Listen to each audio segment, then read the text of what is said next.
We are all about small business, jobs, and entrepreneurship. You are listening to Get Down to Business. I'm your host, Shalom, Klein. Remember, you can always download podcasts from Get Down to Business on my website at shalomklein.com.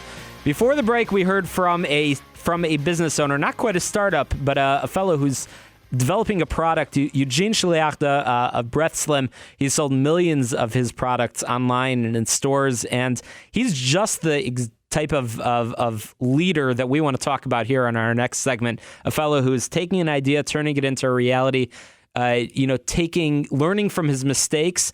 And our next guest knows a thing or two about this, because this is what you do all day, every day, working with people. And we have John Figiel from Tandem HR joining us in studio. John, thanks for joining us on Get Down to Business. Thank you, Shalom. It's great to be back. We had John on a few weeks ago. We started a conversation about leadership, but John, this is a great opportunity to sort of take that conversation to the next level. So John, before we talk leadership, can you tell us about what you do at Tandem? Sure. I really have two roles at Tandem, and just a little bit of background. Tandem, like a lot of small companies, is going through transformation. We've had some tremendous growth the last 3 or 4 years, which means we've had to take a step back and look at our organization, our structure, our leadership, et cetera. So my job is to really lead that change and transformation. And I also have responsibility for HR at Tandem. That's great. And Tandem HR, our listeners know from hearing a lot of the guests, fantastic people. Tandem has grown, even though it is a small company. John, Correct. You're right, but growing, and you can't open up a copy of Forbes or Cranes and go an issue of Cranes without seeing Tandem HR or your founder Bruce Leon somewhere included in one of the many lists of growing companies and good places to work and all sorts of things. And that's what you're doing for your clients as well. So you practice what you preach, which is great. I've visited your office, and really cool environment, and you're, as you said, leading that change and that transformation from going from a pretty small company to a growing company. Correct. So, John, as you lead the change, let's use your example, if you don't mind. Let's talk about your company, Tandem HR. How are you developing leaders within the company? How are you taking people that were there before this transformation and bringing them along for the ride? Right. Great question. So if I could, I'm going to share something that I learned about leadership development, that is that the 70-20-10 rule, and that 70% of leadership development happens on the job, which is interesting because many people think about going to executive programs or going to training classes, and they're great, but good leaders learn from experience. And so what we've been trying to do is provide our high potential leaders, our young leaders, opportunities to develop on the job. And that's either putting them into first-time leadership positions, letting them lead committees, or giving them opportunities to manage people that they haven't had before, and then providing them support and coaching them along the way. That's great. And that's, as you said, there's a lot of opportunities for people to go out to events, to go out to continuing professional development opportunities, and people should take advantage of those opportunities. But we say this all the time on the air. Your best opportunities will come from the experience. Just a few weeks ago on the show, I sort of went on a rant about education, and I really do believe education is important. Education is so important. If you want to become a lawyer or a doctor, right, the only path that you can do that is through medical school or through law school. But often, if you want to turn your ideas and turn it into a reality, that best opportunity, that best sort of career changer will happen not through going to school. It will happen by developing the relationships, by sort of living life, riding those speed bumps, right, going through those challenges, and also those good times as well. And it's interesting. That's a great example that you just gave. So 70-20-10. That's 70-20-10. I hope that we'll post that on the website, and hopefully our listeners can continue to learn. But John, would you say that there's any one magic recipe that you would sort of say a company, big or small, should put into practice in developing leaders? I don't think there's one magic bullet, but particularly with small and growing companies, because they don't have a lot of resources, and then they feel like, well, there isn't anything they can do. And that's just on the contrary.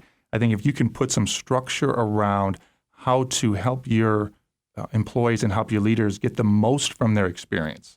In other words, how can they extract the learning every day? And so there's a technique that I've used personally and that I recommend to folks, and that is at the end of every day, and it's very simple, Shalom, but it's very powerful. At the end of the day, you ask yourself two questions. What worked? What should I do tomorrow? The same thing. And what should I do differently? And that sounds very simple, but what it does is you're practicing the art of reflection, which is one of the key characteristics of successful leaders. They're constantly reflecting, they're constantly learning from their experience, and you start exercising what's called learning agility. You're able to pull from your experience, learn from it, and then apply it to a new or different experience. That's helpful advice, John. And aside from business, one of the things that I always recommend to entrepreneurs and professionals one of the best ways to advance your career or your business is to get involved in community. And nonprofit organizations, community organizations are also having that same conversation about developing leaders, developing lay leaders as opposed to professional leaders, people that will be involved, that might join a committee, as you said before, join a committee and eventually become a full-fledged board member, perhaps advance from a full-fledged board member, become a VP or a secretary or a treasurer, and maybe even take the reins of the organization as the volunteer president. Do you think that those examples that you just provided sort of translate well into the volunteer leadership development as well?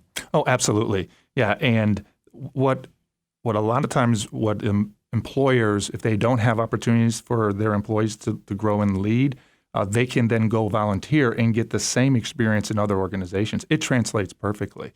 So leadership is leadership. It applies across different organizations. It applies across different industries. You're using the same skills. You're facing the same challenges. So I think there's no distinction between the two.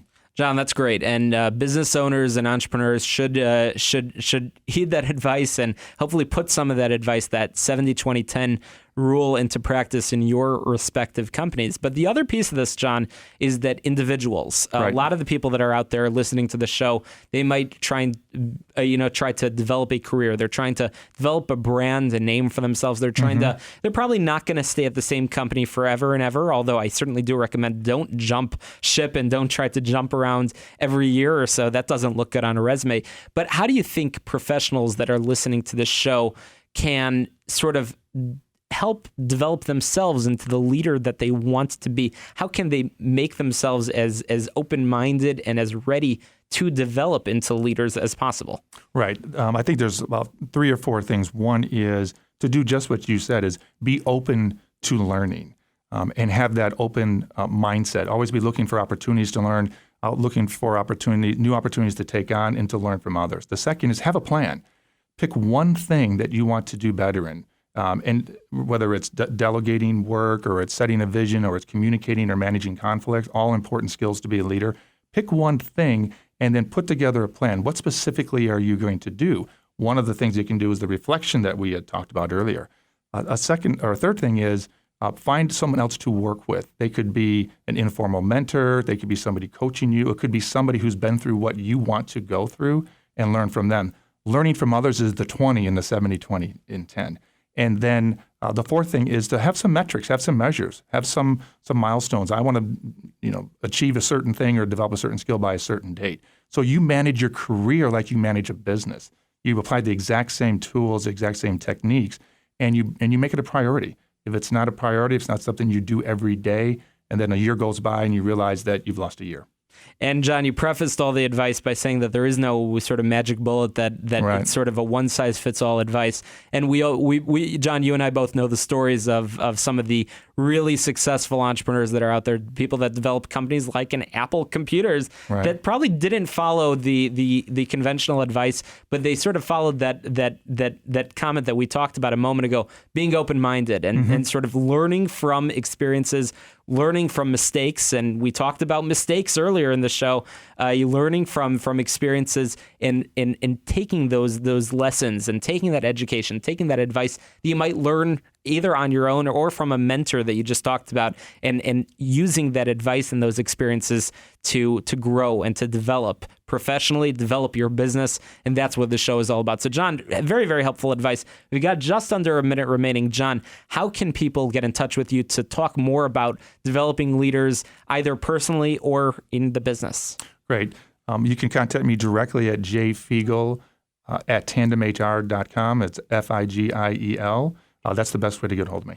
John Figiel from Tandem HR, jfigiel at tandemhr.com.